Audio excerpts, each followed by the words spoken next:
Today's meeting was the culmination of a prolonged fight by Frank Field to expose the way he claims Militant and other Trotskyist organisations have dug themselves in to both his constituency and the nearby Wirral, despite the vote 8 years ago to ban Militant members from the Labour Party.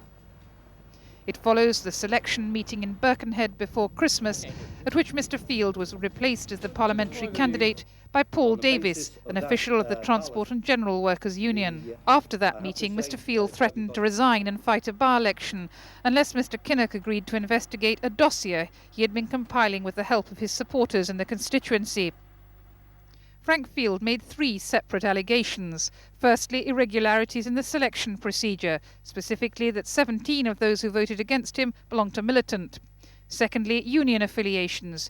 Mr Field claims that some of the branches which voted were mere paper branches. And thirdly, the state of the Wirral District Labour Party, of which Paul Davies is the chairman.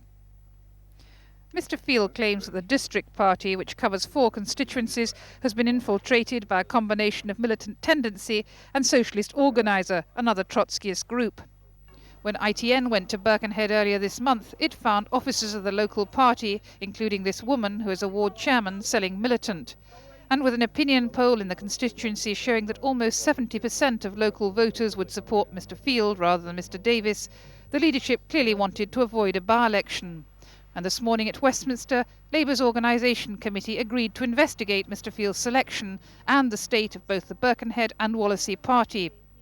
Larry Whitty, Labour's General Secretary, said there was enough evidence before the committee for us to have reasonable doubts about the selection, while Neil Kinnock said that any evidence would be considered within the requirements of the party constitution and natural justice. But he went on, "We are saying to the party that it's the duty of every party member that party affairs are conducted properly and democratically."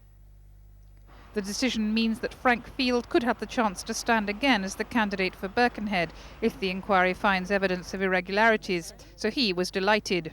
It isn't so much about saving my seat, although I have some interest in that. For much of 10 years, I've been fighting to get a Labour Party that can be elected. I hope this will be seen as one of the last parts to fit into place. But Paul Davies, whose selection is now frozen, clearly felt it was unfair. Now, if you've got any contest, a sporting contest, anything, where one person is allowed to break the rules and not the other, the person who sticks to the rules is at a disadvantage. And, Frank seems to be sort of the McEnroe of politics at the moment.